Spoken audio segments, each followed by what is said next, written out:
Please join me in welcoming our two mayors. Mayor Nan Whaley from Dayton, Ohio, has been the mayor since 2013. Elected once, elected twice, right? Yeah. Fantastic. And she's a graduate of the University of Dayton and a proud resident of the University of Dayton. So we want to welcome her with us, known throughout the state of Ohio for the great efforts to improve economic development in Dayton. Having grown up in Southwestern Ohio myself, very familiar with Dayton and very happy to see renewal take place throughout Southwestern Ohio. So Mayor Whaley, thanks so much.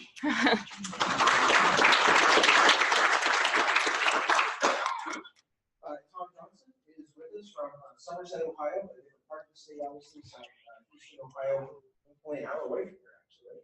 And he grew up in Somerset, correct? Yep. Right. He's a graduate of The Ohio State University, went off and worked in business for a number of years, and decided to come home, decided to come back to Somerset, Ohio. There's a fantastic article about it in the Yale University School of Management, I guess their newsletter.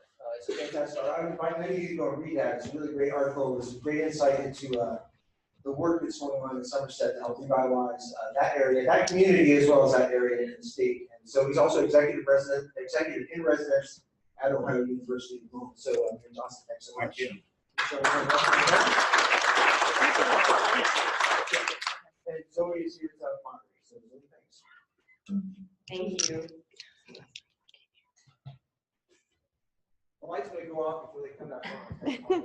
Okay, so I think, I see Tom, you brought some slides and Nanny didn't, so I think the first thing we'll do maybe is give each of you an opportunity to just introduce just your community briefly before we move into questions, so we can kind of have equal opportunity in that introduction here. Maybe Tom, if you want to go first, and then Nan can follow, so she sees kind of the scope of what you're talking about and can kind of introduce Dayton in the same way. We'll start there, and then I'll move into some questions. Do you want me to go through the slides? Or Well, what you're saying? If you would like to. Okay, yeah, that'd be great. Just briefly. Do you know how to get it started? I sure do.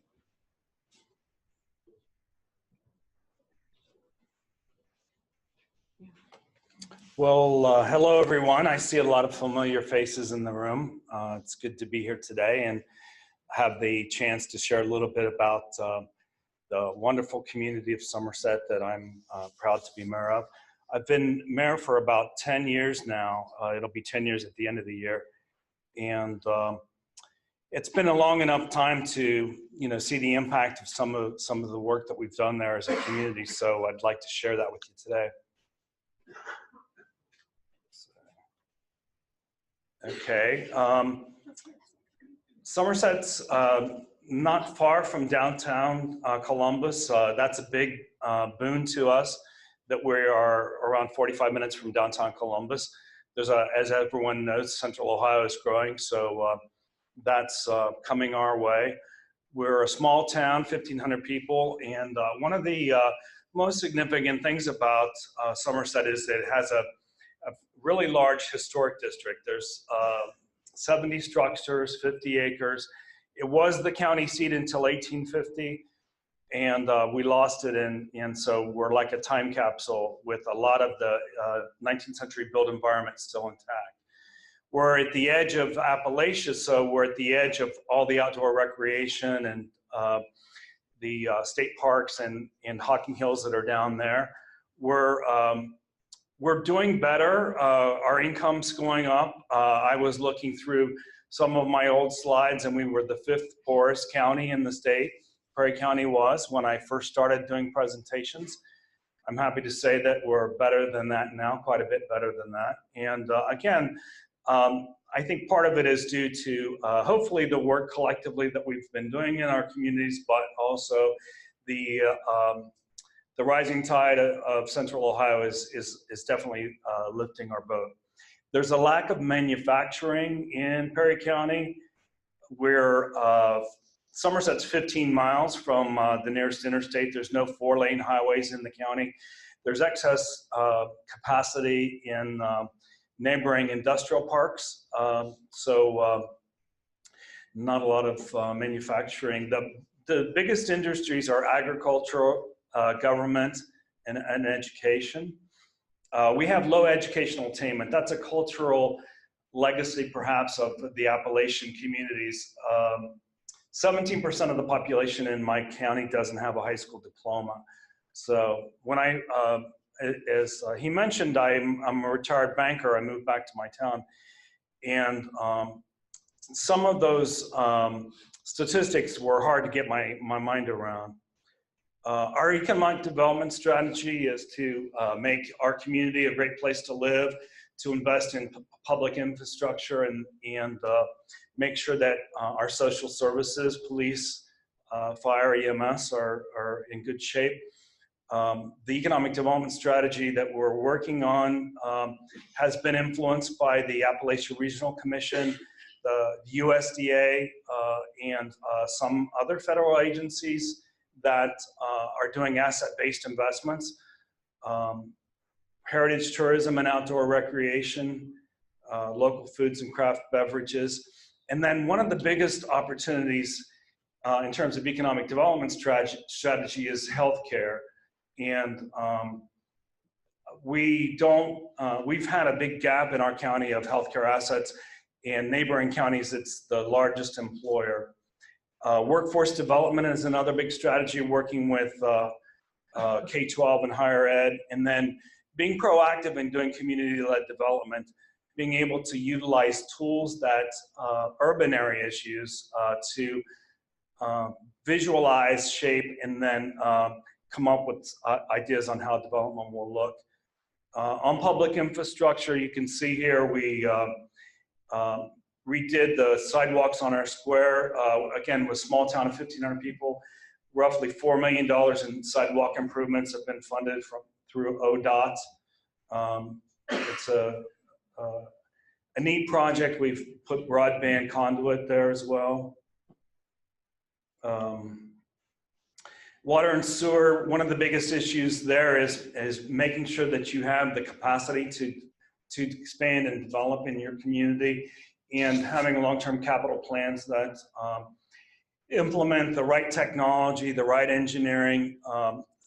One of the challenges for small communities is you're not necessarily going to have access to state-of-the-art engineers and design people for your infrastructure. So it's really important to get out there and get some help for that. Electric car charging, we're putting one of those in, and that's another project that's supported now by AEP in the state. Heritage tourism, again, we have this historic downtown, and we're next to tons of outdoor recreation opportunities. We're focusing in on arts and culture. The formula that the Appalachian Regional Commission suggested that we've been following is you've got your historic downtown, but it's really just a base camp for outdoor recreation. So Hocking Hills and in southeastern Ohio and the wonderful environment and outdoor recreation assets are really the star of the show. Having arts and culture, creative placemaking that informs the experience there, local foods and restaurants, boutique hotels, craft beverages, particularly for millennials. So we don't have yet one, but getting a brewery, a distillery, we have some vineyards that have come up outside of town. And then obviously you need broadband to tie it together. In terms of outdoor recreation, we've done quite a bit with investing in green space. This map here shows our emerald necklace of parks around the town. We're doing a major bike path initiative as well. And again, we're a gateway to the Hocking Hills. Arts and culture, we've started an artist cooperative that's thriving. We've done a lot in expanding community events, and we've gotten significant funding for art, creative placemaking, sign design, facade improvements, etc. Local foods has been a big investment. We started a farmer's market when I first became mayor. We have a community kitchen and food incubator that we're slowly getting off the ground. Community garden's been popular. there's been a real explosion of local restaurants. And when about 3 years ago now, a business opened in Somerset. It's called Sophie's Tea Room. And people said, how, they'll never be successful, a tea room in Perry County. But they have been very successful. There's been other restaurants that have opened since then. So we've got this cluster and concentration of local restaurants, and it's just bringing more and more people in. A really neat project is the County Home Farm. A lot of counties have these historic county homes, and this is a project that is a partnership with Hocking College and the New Lexington Schools Future Farmers of America group. Access to health care. Perry County didn't have a hospital. We have an emergency room in the county now, and I've had people come up to me and say, well, could we ever do this or that? And I said, well, who would have thought we'd get a $10 million medical center? So that's kind of the crown jewel of our efforts as a community. Workforce development, we're partnering with the Columbus Idea Foundry in Franklinton, and we've gotten about $1 million in funding for a makerspace technology hub. And then we're working with K-12, Hocking College, Ohio University on career pathways to in-demand jobs in targeted sectors that are available in the county. And then community-led development, being proactive and making sure that our zoning and our land use plans are in place, working with Mid-Ohio Regional Planning Commission and the Urban Land Institute in Columbus, working with the top architects, engineers, and designers in the state. MKSK designed the Scioto Mile, Schooley Caldwell, did the Lazarus Building redo, the architect of the State House, getting grant funding to be able to do projects on the scale that you're seeing here, where this is our existing downtown underutilized behind the buildings, and then a $12 million mixed use downtown redevelopment that's scoped out. It's critical to have strong relationships with all levels of government to be successful with economic development and community development.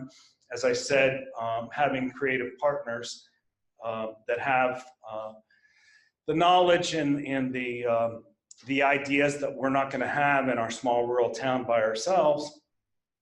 And then finally, anchor institutions like Ohio State and the impact they've had on their neighborhoods, Nationwide Insurance and others are key, but sometimes difficult to find in small rural communities. Again, I work with Ohio University now. I'm part of a rural revitalization partnership that seeks to help more intentionally focus in on Southeastern Ohio, and there's my contact information. Thank you, Tom. You can stand if you'd like, or you can stay sitting and just do a little introduction here. Yeah. Well, thank you, Zoe. It's a pleasure to be here, and very excited to always come and talk about, I think what people call the other Ohio, which is not Columbus, right? So just to give you some backdrop of Dayton, Dayton experienced one of the toughest Great Recessions, I think, that any community except maybe Detroit experienced in the industrial Midwest. We lost around in the region about 69,000 jobs during that time, which is a huge part of our economic base. We really have seen this issue with manufacturing really changing our community's landscape. Side note, we still have not recovered from the job loss from the Great Recession like most regions in the state of Ohio. So when you're in those periods of time, when I was on the city commission at the time, General Motors left, Delphi declared bankruptcy, NCR moved to Atlanta. It was not fun, but I think you recognize that it was, you are alone and have to move yourself up. And so the community, I think, really came together on that. And we've seen pretty much a great resurgence in the greater downtown area and a real investment in downtown that I think is even surprising fourth generation Daytonians, capping with last Monday's announcement of the redevelopment of the Arcade, which is the most emotional building in the city of Dayton, a 7-building square block with developers McCormick Barron, Model Group, and Cross Street Partners, to build an entrepreneurial center with the University of Dayton, moving its College of Entrepreneurship to downtown Dayton to really work on this piece of entrepreneurship and building that innovation, and then putting those connections from the Arcade, which is downtown, into our neighborhood sites. So I think we're seeing a lot of investment, and frankly, like Columbus developers and Cincinnati developers and Indianapolis developers are now coming to Dayton because the market gets kind of saturated in some of these higher tier cities, and the ability to move quickly in Dayton is something that in downtown that people have shown great interest in.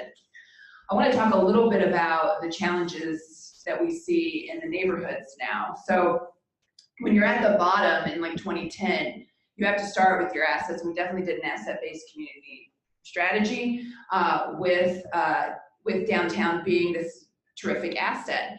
But in cities of Dayton's size, and obviously we hear this a lot more in the larger cities, there is a challenge of disconnectedness, right? We're a very diverse community. We're 40% African American.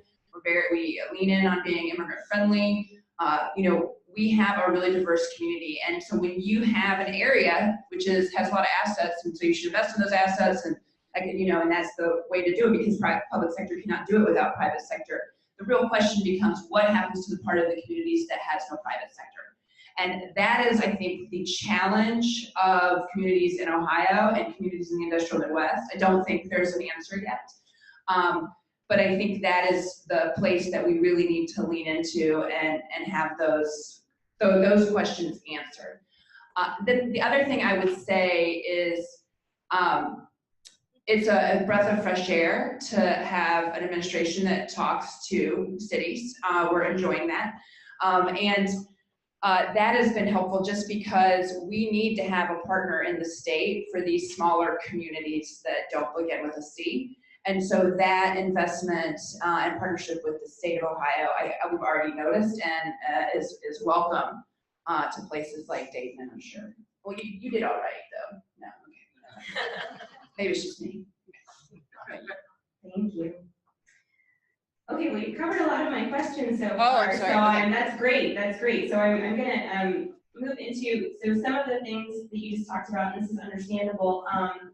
Are your successes, which are wonderful in both cases. I do want, nobody wants to talk about their failures, but I'm wondering if for each of you, if you could provide one example of what's something that you maybe thought would go well, you'd invested in that didn't. What did you learn from that? Where did you go from there in that process? Well, I think what happens in communities is what is unexpected, right? So I would take last year in January, the closing of Good Samaritan Hospital in Northwest Dayton, which is the mostly African American community, and the issue of health access into areas, the highest infant mortality rate and the second most highest mortality rate in the state of Ohio, no hospital. So those challenges kind of, I think as a mayor, they kind of just come at you. And so you have to figure out, what to do, and there's a part of it where the community has to mourn, and then, leading the community through that mourning, and then getting the community to turn the page to say, okay, what do we need to do now? And I think that's the work of leadership that we have to do. And those examples, when you're seeing great momentum and then get a hit like that, particularly in a part of town that doesn't have as strong assets, is a big challenge. And then that will that's challenging, because then the community will then say, well, how's come so-and-so gets this, right? And so then you get the how's come that kind of comes the other way, when those things completely out of your decision-making process, come your way. I think that's probably the biggest challenge with mid-sized cities. The other thing is, I think some of you may have seen, there was a front line that was not the prettiest picture of Dayton, Ohio, last year. And actually, I was at University of Miami 2 weeks ago, and I had not seen Alec McGillis, and since this, I think he was a little nervous to see me. You know, I do think his issue of pushing on scale, around scale in these communities is very real. And so, you know, as you see these mergers continue to happen, there has got to be a strategy on mid-sized cities where we're dealing with, you know, they aren't the big communities. And I think you just said this, Mayor, too, like we've got some talent capacity, but how do we build that? And how do we really, you know, deal with it instead of just, and this is a big question for Ohio, instead of just saying, oh well, for the majority of the state. Yeah, I think a couple of things spring to mind when you ask about disappointments or failures. One of them has been the amount of time it takes to do public infrastructure projects, the complexity of those projects, working with ODOT, et cetera. We have, we've done about $4 million in streetscape, as I mentioned, but that I've been mayor 10 years, and I'm not going to live long enough to do the infrastructure that we aspire to as a community.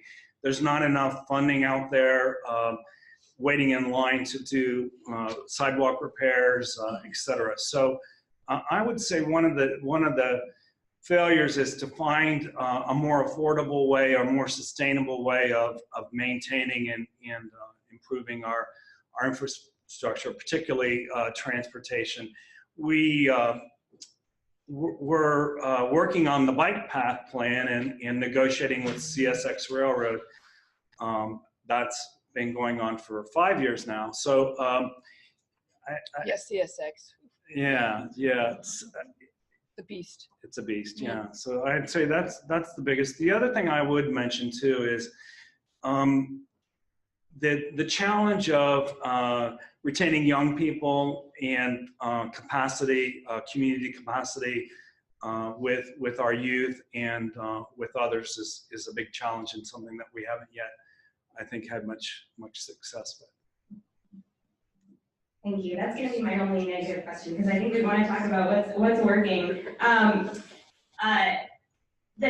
was a great lead-in, actually, to one of my other questions, which you know, Ned brought up earlier. I don't think you all were here to be able to see that presentation, but it was about this timeline piece related to economic development that any mayor, even the most successful kind of set of re-elections, will not be around long enough to see all of the fruits of their labor and to carry through on all of the vision that they might have or develop with the community. So can you talk briefly about each of your strategies as mayor of how to ensure that the work that you start kind of carries forward and who might carry it forward?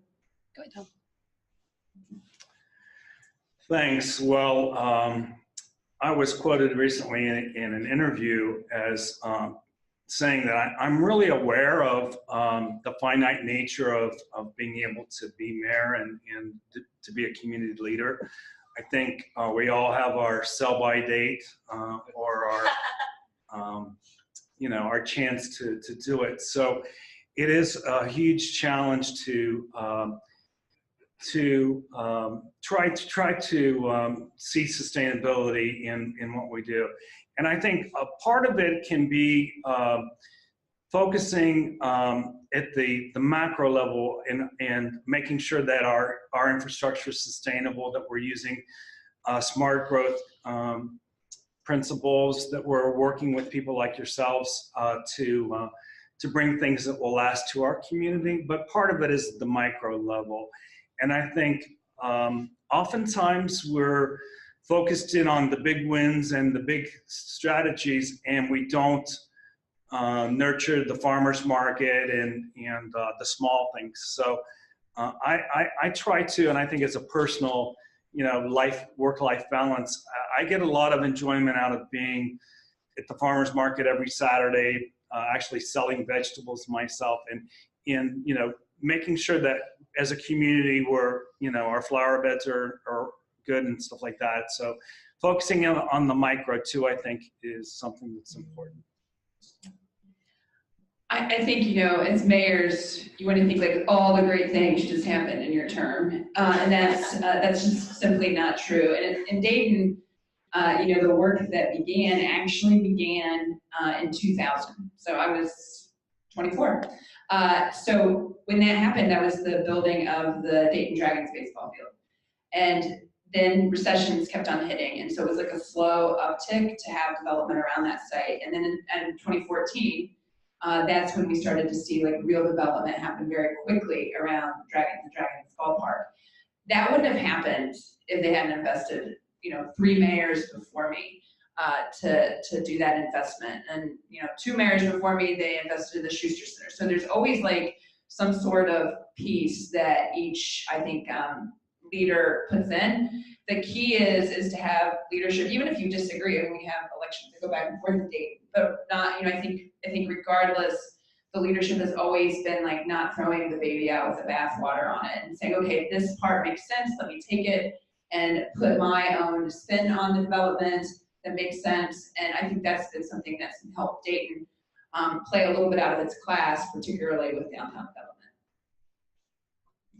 Thank you. I could keep asking you questions all day, but we only have 15 minutes left in the panel, and we do need to keep moving. So I want to open it up just to questions from the group here, to either or both of our mayors here. What would you like to hear from them? So I don't exactly know how to ask this question, but you mentioned that small communities, rural areas not having private sector investment. Many of the successful communities have cities have industrial areas, and that generate revenue. But we talk about the workforce related issue, and Ed mentioned merger of counties. Where do we stand on, in your opinion, in regards to solving some of the school funding issues that relate to potential not economies of scale in our school system? Okay, I'm just going to repeat the question for the people who are in the webinar. So that was a long question. So let me make sure that I get at least the last part, which I think was the core of it, which is that where do we stand on the funding of our school system and the economies of scale around our schools? Is that accurate? Well, let me first talk a little bit about the first part of it. In 2016, in December, I went to a panel in DC for Politico, and Tom Murphy was there. He's the former mayor of Pittsburgh, and Mayor Cranley, the mayor of Cincinnati, was there, and Willa Hood, the former Department of Transportation chair, was there. And I'd come to this conclusion that it was much harder to be the mayor of Coshocton than it was to be the mayor of Dayton, and really the easiest job was the mayor of Cincinnati, right?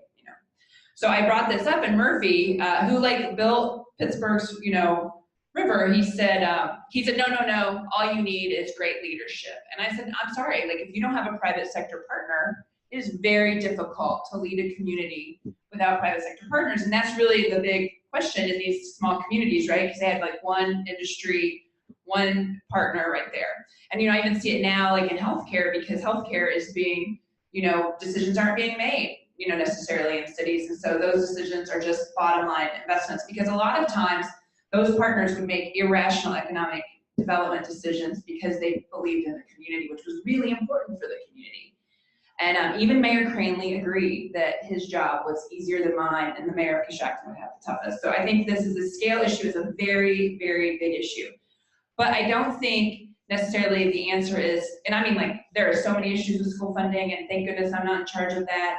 The 612 districts, like, how that's all frankly related to race, in my opinion, is another issue. So, I mean, we could talk days, but I think it needs to be a balance about efficiency and how a community views itself. And I think, and how it can grow itself. And those questions are tough and haven't been answered, I think, fully yet, but really there's not a lot of people trying either. And so I think that's where the work needs to be done. I'll just add briefly, Perry County is the home of the DeRolf case, and that's where I'm from. It's also where the new Speaker Larry Householder is from. And I know that there's a lot of attention and a lot of desire to address these issues in the State House. So from that standpoint, I'm hopeful. Just one thing I'll throw out there, and then this is from me, it's not from anyone else, but Governor Kasich attempted to implement a severance tax. And that severance tax was designed mainly to fund a state income tax reduction and partially for local impacts. Most states use severance tax to fund education predominantly. So just saying that might be one potential there. Thank you. Other questions? Yeah, Alan. In the realm of, particularly Mayor Whaley's experience, Dayton's experience, when the city loses a company like NCR and it chooses to move, what is driving that move? Do you ever have an investigation to really say, why did they move? What's missing in our community? So the question was for Mayor Whaley, do you have information about why NCR moved and the drivers of that decision? Well, I think it was a multitude of issues. I mean, the community leaders of Dayton, I remember when I first got elected and the president of Premier Health and Fifth Third Bank and University of Dayton president said they are not staying because the CEO was not interested in staying. He never moved to the community. He never made that investment in the community. So I think that was like a big key. Also, the board was no longer Dayton centered, right? So as you know, we see globalization, you see these boards where they aren't, you know, again, they're not from the community, which is necessary. Like you have to do that for business. But there was nobody even from Dayton on the entire board. So I think that you had no voice in the company at all saying, hey, this is what this means to the community. This is what the value proposition is for the community. None of that was there. And you had a CEO that wasn't connected at all to the community leadership or anything. And then they just took like a huge tax abatement. I mean, just an enormous tax abatement from Georgia. It was even in the city of Atlanta. It was a suburb of Atlanta that gave it to them. And by the way, then they just took another huge tax abatement to get the city of Atlanta. So they've done 2 now since 2009. So I think that was, you know, the bottom line, you know, like this is the answer for us. I'd also like to point out that NCR has not done well since it has left Dayton. And I'm not sad about that at all. But I think, you know, those kind of decisions. Now, let me say this. We know we have a talent issue. We know mid-sized cities, we have to like really invest in talent. The workforce work needs, you know, constantly reconfigured for the state. And certainly we have to do that work in Dayton as well. You know, that's why in Dayton we passed, you know, universal pre-K in 2016 for every 4-year-old in the city of Dayton, because we want to get that continuum right. We want to make sure that K through 12 is aligned. We have a lot of work to do on it, and that is something not going to happen overnight, right? So just continuing to move the ball down the field. But that talent asset is something that I think, you know, is why we invest in our downtown, right? Because what we're noticing now as these, you know, coastal cities, and Columbus is benefiting somewhat from this.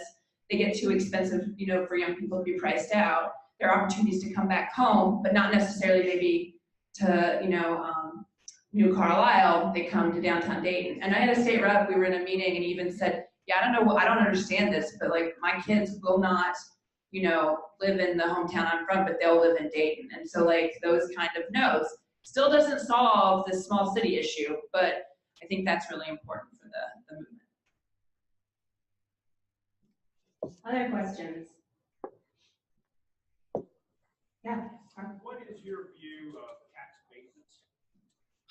So the question was, what is your view of tax abatements? Let Tom go first. Well, we've never done one, and we've had conversations with schools and others about doing it. We don't even have an income tax in my town. We're not impacted yet. So, I mean, I don't think they're the best tool ever. And I think less and less companies are making their decisions based on those kind of tax abatements, particularly because I think, you know, our economy nationally is just changing so dramatically, right? So tax abatements would be great if you're doing a big manufacturing facility. And, you know, back when we had personal property tax, we did a lot of that for for manufacturing jobs, frankly. But now, I mean, there has to be some play in it, you know, because I think because it is so ubiquitous, except for Somerset, Ohio, it is so ubiquitous that if you don't, it makes you look like you're not interested in doing business. And that's what's really unfortunate about it. So they're just, you know, they're not as meaningful because everybody does them. And then, you know, I think the other challenge for us is, you know, we are as a state competing with other states around us as well. And so they're going to do them. And so, you know, in Dayton and Dayton region, manufacturing is still 18% of the GDP. So it is still a key part. So making sure that we can continue to build that, even though there's very few jobs, and mostly robots in Dayton now, that is, that's a key part of just output. You know, I mean, in manufacturing, I like to say, we're creating more in Ohio than we ever have. I mean, the output is intense. The number of jobs is much smaller because of automation. And can I talk about automation a minute? Okay, so I think too, that, you know, I like look at like almost half-lives on automation. It took like 100 years for automation in agriculture. It took about 50, we're about tail 10 for manufacturing. I think it'll take 25 in transportation and logistics. So it keeps on getting faster and faster. And I worry that humans aren't able to move quickly enough with that change. And so that's like a big world conversation, I think, but it will affect Ohio immensely. I think Brookings did a study of the top 25 regions that will be hit the most by automation. Like 40% of jobs is what they claimed on it. The Toledo region was #1, and every region except for Dayton, weirdly, and I think it's because of the base, and I think Columbus were the only 2 regions in the entire state that weren't on the top 25 list in the nation. So this is a very big issue, and we have to be real that it is scary, that it means that it's, you know, things are going to change very dramatically and probably faster than our little brains can get to. Thank you. Are there any other questions? Okay, if not, I have a final question for each of our mayor panelists. And we need to, I think they have many other leadership duties to get to after this today. So the last question is, Ned earlier talked about adapt, don't adopt. Okay, and as folks are hearing from you all today and about your strategies in Dayton and in Somerset and are thinking about how to adapt them to their communities and regions of the state, can you talk about a little bit about your own processes in Dayton and Somerset of how did you find kind of resources, look to other places as an example, and how did you kind of think about how to adapt those strategies to your various towns and city, given the unique assets of that place where you are? Well, being a small rural community, being able to reach out and identify best practice and things that are happening in the broader world, the bigger world, is critical for success. So a lot of that has been the role that I've played as mayor. I've been introduced by the Appalachian Regional Commission Director as the master of R&D, rip off and duplicate. And I think that's my advice is to go out there, but you've got to take people with you.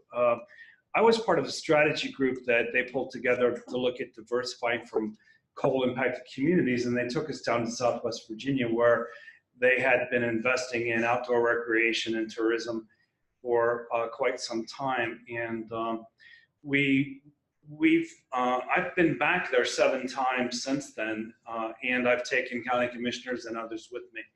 I think my advice is to look for best practices, but don't look alone. Bring your community along with you too, because that's a difficult step in the process, but a critical one. Yeah, I think adapting and not just fully adopting is really key for communities, because the real thing about cities is they're all different, right? There's not a cookie cutter. The city, that's what makes them so special, is their uniqueness and their feel and their individuality. And so the adapting, you know, taking a good idea and, you know, Daytonizing it, as we call it, is something that's really important to us. I'll give you just a couple of examples. We're getting ready to open an employee-owned food co-op in West Dayton called the Gym City Market. This is an idea that Cincinnati has done and other cities have done, but the people that are doing this work in Dayton are really passionate about employee-owned, because then the employees live in the city, by the way, and then they don't make decisions like NCR. So this whole idea of having these places owned, so that's been the key part. It's not been so much about the market, but about it being owner and employee-owned owner co-op. And so that's made that spin a little different than just a straight-up market. But certainly, taking ideas from other people is something that is constant and necessary, especially as we see the trends change so quickly in our country and our world today. Thank you. Well, with that, I think we'll wrap up here. Thank you so much, Mayor Whaley and Mayor Johnson, for your time Thank you, today. Zoe. Good to see you, Tom. Yeah, good to see you. For this afternoon segment, I have with us today Mark Partridge. He's the Swank Chair in Urban Rural Policy at the Ohio State University in the Department of Agricultural, Environmental, and Development Economics. He's a colleague of many of ours. We're very happy to have him here with us today. He's quite an accomplished colleague. One of the most interesting things I found about Mark was actually he's from an extremely rural area in Montana. Right? He grew up in Montana. Areas in Montana probably experience maybe even more difficult development conditions than we have here in the state of Ohio. I don't know. But he spent time in Montana. He graduated from the University of Montana, got an MA from the University of Wyoming, got a PhD from the University of Illinois. He's been here for 10 years, 12 years, 13 years, right? 13 years as the Swank Chair. We're very happy to have him today. Mark, without further ado, over to you. Thanks.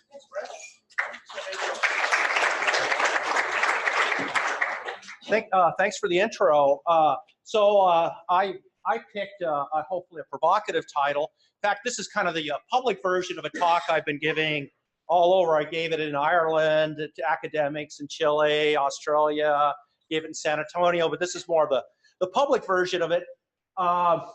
And of course, I'll just say to the preview is, of course, the answer is yes. We're going to have rural communities, and yes, most will survive.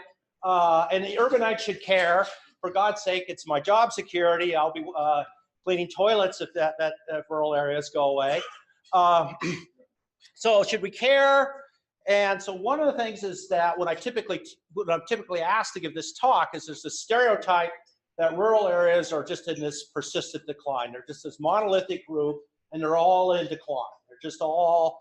And in fact, among an economic development, academic economic development listserv last night, is somebody was advocating why are we even using money to help prop up these rural areas? It's just a waste of money and so on. This notion that they're dying. Okay, and I'm going to argue that that's definitely not the case, or at best extremely simplistic. One of the things, though, that's created, in fact, I was talking to Gene Krebs a little bit about this, is that there's less mixture between rural and urbanites than what there was, say, a generation or two ago. That in the past there was significantly more rural to urban migration, and so it was large shares of the population, and say in Columbus would have had like relatives still out on the farm or in the rural community. And that's not the case, or not nearly the case as it once was. And so that leads to this I'll call it a divide, which some people have, but in the sense it's more of a ignorance. There's not a lot of interaction between the two, and that creates things. So I'm going to argue that rural areas are going to play a key role in our future, most are sustainable, but I'm not going to be a charlatan or jokingly a consultant, though that's a cheap shot. Somebody could say, well, at least I'm not a dismal scientist. I'm not going to say all rural areas are going to thrive. In fact, Brent mentioned I'm from eastern Montana. It's the plains part of Montana, and it's not. A lot of those counties have lost 80% of their population in the last century. It would be hard for me to come up with a solution for a county of 3,000 square miles with 800 people, but we're nowhere near anything like that in virtually all of Ohio. So, when we talk about rural policy, how much government support, I'm certainly aware of the fact that government funds are scarce. We have high-valued alternatives like education and healthcare and so on. How should we be spending it? And, in that sense, I acknowledge that we may need some sort of triage, that there are, and I'll show you in Ohio, I'll show you some that are doing much better than Columbus. We need some sort of triage where just get out of the way. Let them just do it. Then we have others where support could push them over the top, get them over a threshold where they'll do okay. And then we have others that are just, really going to struggle. Not so much here in Ohio, which I'm going to show you, but in the country where we could throw the GDP of Brazil at them and we're not going to make a huge difference. And so we don't want to spread our resources too thin. So of course we're going to have rural areas, and a lot of it's just a lifestyle choice. Many people are willing to give up income to live in rural areas because they like the lifestyle. So Brent said, I'm from Miles City, Montana, which is the city of Eastern Montana. It has almost 10,000 people, and Eastern Montana is a little bit bigger than the size of Ohio geographically, and it has about 80,000 people. So we're talking about not much. But the nice thing about it is, one of my friends told me last summer is you can set your GPS and your departure time and your arrival time is the same. The two cars at the street light, and people are bitching about a traffic jam. And there's certain aspects of the lifestyle. In particular, 25 years ago, one of the things that helped rural areas a lot, I'm not advocating this as a policy solution today, was urban crime was so high, it pushed people. Rural areas had a really appealing aspect. So one of the things that's actually hurt rural areas is crime has fallen so much. There's not so much of a push compared to a generation ago. But nonetheless, rural areas are a primary source of our environment, food, energy, commodities, natural amenities. So I'm going to argue rural has a future, but why the interest? So I've been, in fact, I was in Boston yesterday, and I'm amazed at the ignorance about rural areas. They're very interested in rural areas. Of course, with the election, and they're very aware of this map where all this swath of red that President Trump won, and they know that's rural areas, and they're intrigued by this. How did this? What's going on there? Are they? It must be because all these towns are dying, and they're all upset. So they're quite intrigued. And this is around the world. We can look at where Brexit votes were. You have a strong, we'll call it London, rest of England divide. You can look at the way Italy voted in their last election. You see a similar divide where the South, the less developed part, voted particularly for a populist government. So it's a worldwide, it's Brazil quite recently and so on. This rural areas voting for what the establishment calls populist right-wing governments. But so that's the interest. But I just want to state some obvious things. Rural areas depend on urban areas for urban areas depend on rural areas for employment. A large share of the rural workforce commutes into cities. A large share commutes into cities. Likewise, a lot of rural residents come into cities for shopping. They're a market. They come in because there's urban amenities such as museums and sporting events and so forth. However, urbanites, of course, depend upon rural areas for food. If they want a clean environment, they better have a healthy rural area. One of the things that if rural areas aren't doing particularly well economically, there's going to be a lot of pressure then to exploit the environment. And that may not be a great strategy in the long run for them. But urbanites, if they want to protect the environment, they need to be thinking about rural economic health. And so there's this interdependence that is definitely there. So more attention to rural policy is needed, as I said, politically, socially, environmentally, socially, and economically in particular. But one of the things is that internationally, though, and I think this is something it's been this. If I could read the New York Times 35 years ago, and I could read the same article that I get today, the coasts are doing great. There's inevitable decline in the middle. And that's actually not true. I mean, I could take you to some of the fastest growing places in the country, and they're in the middle. OECD, which is the Organization of Economic Cooperation and Development, it's a major international think tank in Paris. They note that there's no rural, non-metropolitan decline internationally. You can find countries where it is, but that's not necessarily a general trend throughout the developed world. So rural areas face challenges, but it's not like they're just going to go away. So what's my definition of rural? So I want to define that. Everybody has their own definition of rural. to a New York Times reporter, they go out, they see a few cows, they see some soybeans and corn, they think that's rural. And certainly maybe in some aspects that there's not a lot of people, culturally it's rural. But I'm an economist, so I want to talk about what's economically rural. Economically rural is you do not have integration to a city. So if you have a lot of people are commuting into a city, I consider that urban in the sense that you're integrated with the city in terms of your economy, your local economy. And that's the definition actually the government uses when they call a metropolitan area.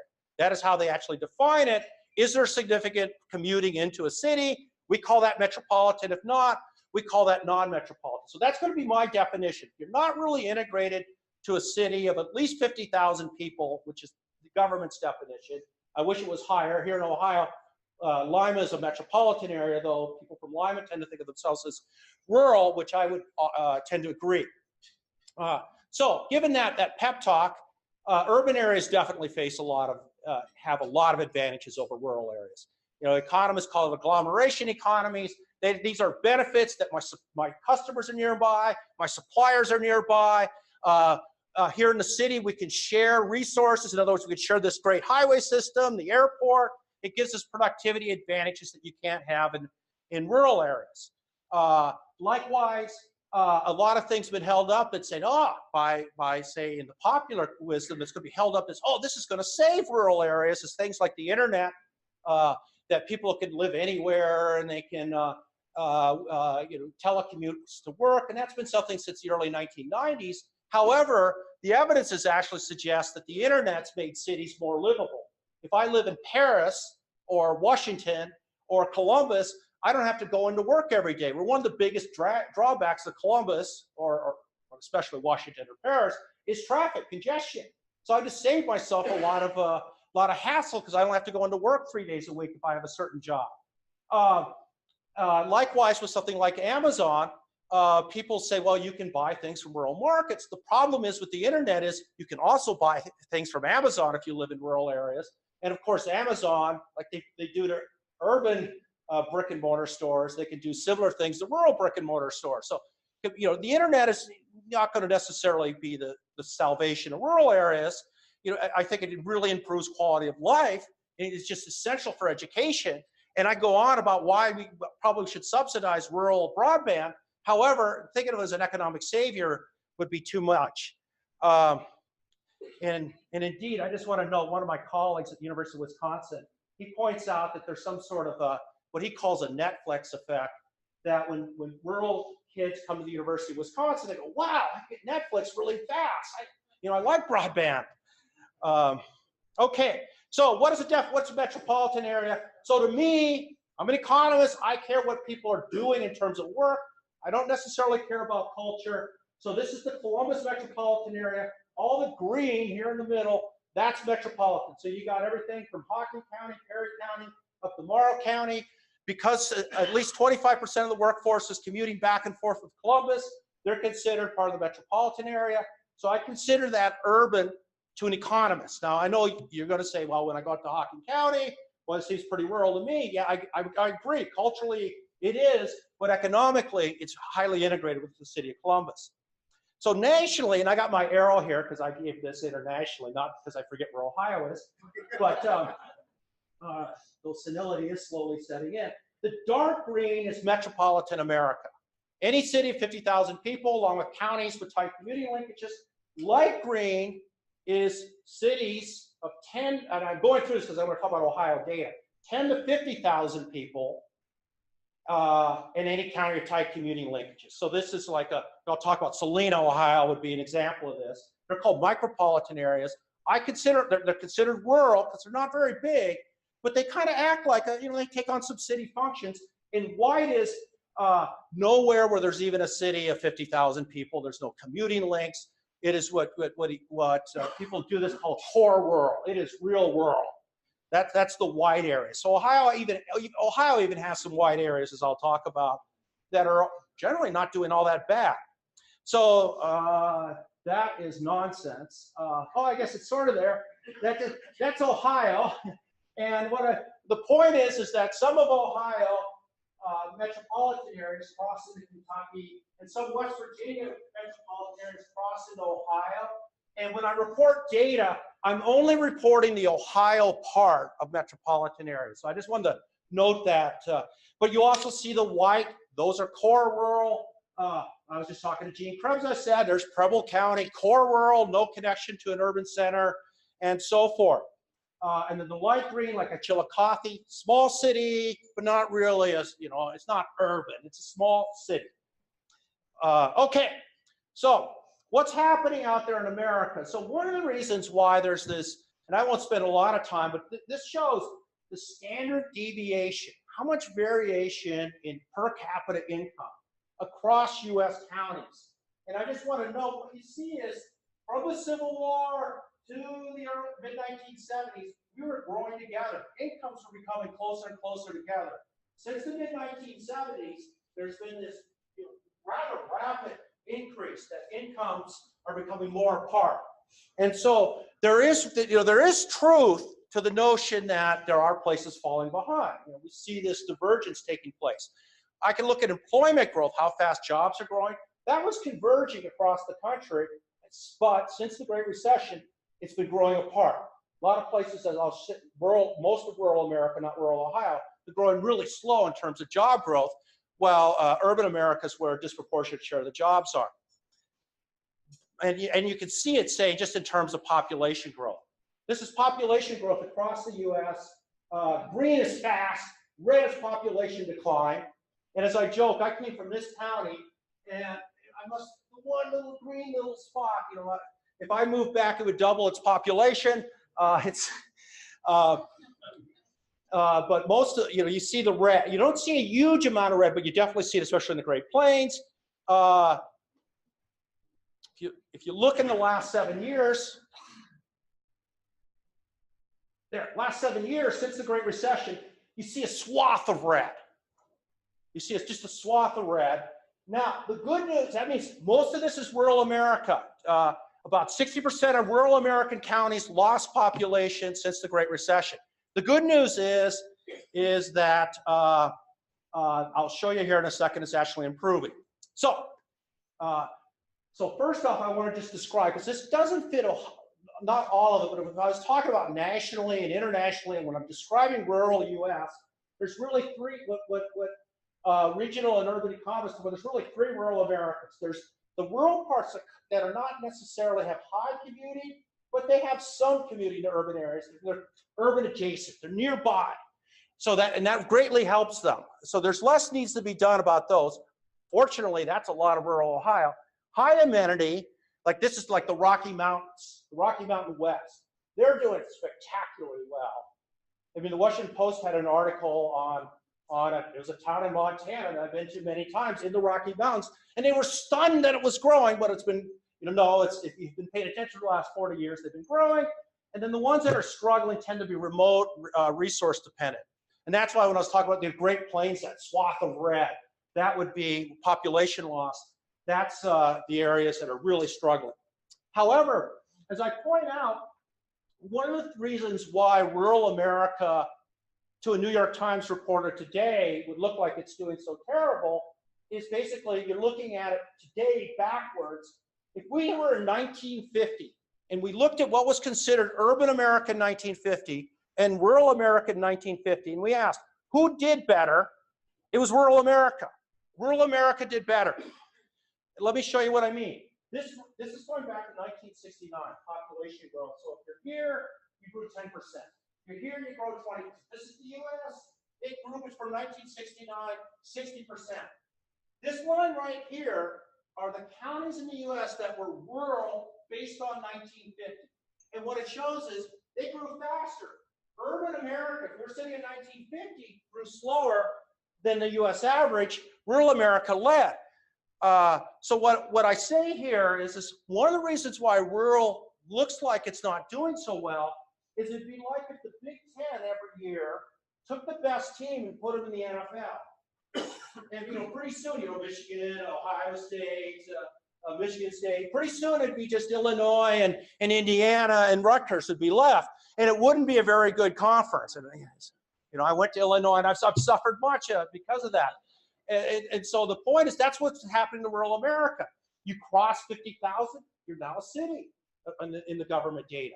You get tight commuting links with a city, you're counted as a city. Those are the fastest growing places.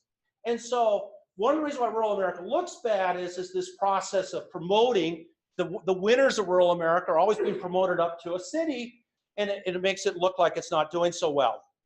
But I just want to know, here's population growth of rural America, the red line right here. And I just want to know, yes, this shows what I'm just talking about. For the first time in U.S. history, rural America lost population after the Great Recession. The good news is, if you look at all the data, rural America has actually has recovered. It's growing again. On average, across the U.S., just as many people are moving into rural America as there's moving from rural America to urban America. Why urban America is growing faster, it tends to be younger, more children, but also it's gaining about 1 million immigrants per year, more than what rural America is. So that's where the big difference in population growth is coming from. The other feature I just want to note about rural America, this really stuns people when I'm in Europe, is that rural America's, even what I just described, I promoted up all the winners, they're called cities. Even after I do that, this blue line shows relative to urban America, how much manufacturing is in rural America. So in 1969, it was actually below the US average. It was below the US average. There was less manufacturing. The share of manufacturing was smaller in rural America. I want to explain, it's called a location quotient. But since then, manufacturing now has 60% more intensity in rural America than in urban America. So manufacturing does relatively well. They're just stunned when I say that in Europe. How can that be? It's impossible. So it's not like, you know, rural America is necessarily losing all of its competitiveness. There are places that are doing terrible. So the next thing is that another feature of the New York Times is clearly agriculture is a really important element of rural America, but it's 6% of total employment across the country. It's 4% of total employment in Ohio, in rural Ohio. And so one of the things that what it says is there's 96% of rural Ohioans are doing something different than agriculture. If you think of it as just agriculture, you're going to miss the other 96% who are doing all sorts of things. So the point is that it's a much more diversified place than what the stereotype is. And as I know, according to the U.S. Department of Agriculture, 360 of the 2,000 counties depend upon manufacturing. About 426 are tourist dependents. So, and this just shows what I just said. This is the share of employment in agriculture going back to the 60s. It's 15%, about 6% today. And like I said, in Ohio, it's about 4%. Point is think of rural Ohio as a lot of things. It's a lot more diverse than the stereotype of it. And this just shows a map. This is from the USDA, where they define agricultural dependent as at least 15% of your income comes from agriculture. This is 1950. The green is dependent upon agriculture. And the Great Plains, and this is even in 1950, rural Ohio, it's really shifted over towards manufacturing. You still see some farm-dependent counties in 1950. But you see a swath of green, very, very ag-dependent. Today, in 2000, that has gone down to the Great Plains. And by that, again, that's the USDA's definition, that's their map actually, is 15% of income. So the point being, rural America is really diverse. It's a diverse place, a lot of stuff's happening. If you think of it as only doing one thing, you can forget it could do a lot of other things. So, all right, with that, now I want to talk about Ohio. And this is something that, this is a really, a good story. In the sense that I just told you, remember the map of the US, all this red and rural population loss? There is population loss in rural Ohio, but there's job growth. And the population losses I'll show you in rural Ohio is not lagging urban Ohio to the extent you see nationally. So across our 32 micropolitan areas, I define them, 10 to 50,000 people in the city with their commuting areas. 3 are doing better than Columbus of the 32. 7 are doing better than Cincinnati. since the Great Recession. 15 are doing better than the U.S. non-metropolitan average, and 7 are doing worse than the U.S. average. You know, that's pretty good when only 80% are beating the U.S. If our core rural, no city of at least 10,000 people. They're really rural, no commute, very little commuting. 17 of those counties, 88 counties in Ohio are core rural. 2 are doing better than Columbus. Wyandotte County, Holmes County. Holmes County is doing much better than Columbus. Even going back to 2000, just incredibly entrepreneurship. 3 are doing better than Cincinnati, 10 better than the U.S. average, and they got cut off, let's see, 13, 15. 2 are doing worse than the U.S. average. Only 2 core rural counties are actually doing worse than the U.S. Let me show you that. In terms of job growth, nationally, metropolitan areas have grown 17% jobs since the Great Recession. Rural America, 0.8% jobs. Terrible. That's terrible across the U.S. In Ohio, we've grown about 10% in terms of jobs. Columbus has grown about a little over 17%, slightly faster than the U.S. average. But if you look at rural Ohio, 7.6%, that's 10 times better than the U.S. average. It's almost 10 times better than the U.S. average.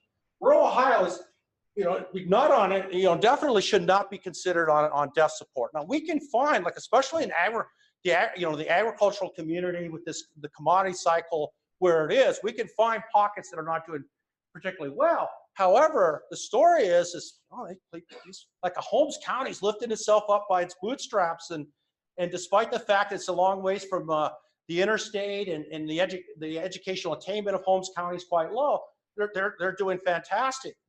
This shows the 10 to 50,000 people. So the top 3 beating the U.S., beating Columbus, blue's beating Cincinnati, green is beating the U.S. average. These are the ones that are less than the U.S. average. And I want to know, look at Salina. I just showed you Columbus. Columbus has grown about 15% since 2001. Salina's grown about 33%. I mean, in other words, I shouldn't be up here. Who's ever doing this, their economic development, Salina should be the one here. I mean, they're doing a fantastic job.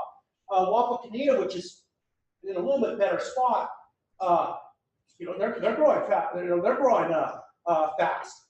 Then you have the rest. Then you have cities that, like a place like Van Wert County, which lost so many jobs in the early 2000s.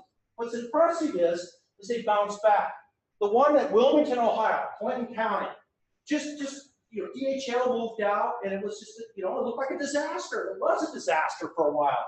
And then you see Wilmington. Where's Wilmington? It's somewhere. There it is. Yes. Look at that. I mean, you know, beating Cincinnati right now since the Great Recession. You know, so places pulling them up by the bootstraps is a general story. This is non-core rural Ohio. These are the really rural counties in Ohio. And they're, like I said, Wyandotte County, 23% job growth. Holmes County has been chugging along even before the Great Recession. The country lost jobs in the decade of the Great Recession. Not Holmes County. Holmes County's grown 20% since the Great Recession. I mean, the rate of it just that place is remarkable. The entrepreneurship in that county. They don't have a large employer, or maybe one of over 500 is what I've been told. It's just a remarkable place that you know, one could say, well, there's Amish there, yeah, but there are people we can emulate people. Okay, and this is metropolitan areas. The one thing I'll note that's about Ohio, it's not great outside of Columbus. However, where Ohio's really struggling is our smaller ones. And this goes down. It's the smaller metropolitan areas. The Limas of the world, the Springfields of the world that are the ones that are really sucking wind. So our little cities, 10 to 50,000, are doing pretty well, but our cities of 50 to 100,000, not so well. Okay, so this shows it, 2000, 2010. Blue is job growth, hatched areas. These are urban metropolitan areas. Non-hatched, that's rural, non-metro. And you see it before the Great Recession, it's blue, and you can definitely see the 3 Cs. Nice diagonal down the state. Since the Great Recession, in terms of job growth, it's much more dispersed across the state. I mean, much more spread. And my point being, rural areas are doing much better. And, you know, I won't speak. This is what it looks like in the US. Green's metro, I mean, these are metro counties, cities. Green is growth, red is shrinkage. You don't see much red. That's rural America's job growth. You see a lot of red, but you don't see it in Ohio. Okay, but now, okay, well, something's going wrong in rural Ohio. Okay, I gotta find something. And it's population growth. And that's actually a problem for the entire state. If you take Franklin County out, just Franklin County, the state's losing, I think it's around 60 or 70,000 people since 2010. This is rural Ohio population growth. It's not horrible compared to my beloved Eastern Montana, but it is a population loss. So it's creating jobs, but it's still not retaining population. Now, if the job growth continues, I think that'll reverse itself, but it is losing population. Ohio grew, like in 2018, grew about 0.2% of population. The US average is around 1% growth a year. So, you know, we're going to lose at least one representative in the Congress here after the next census. But that's where rural Ohio is struggling. And here's the map. Population growth, red is faster. Before the Great Recession, that decade, you see the 3 C's, red, population growth. Since the Great Recession, it's just Columbus for the most part. Okay, so what is good policy? So whatever it is, what we should do is be bringing in the Salina economic development person here to tell us. But one of the things I stress, and Bill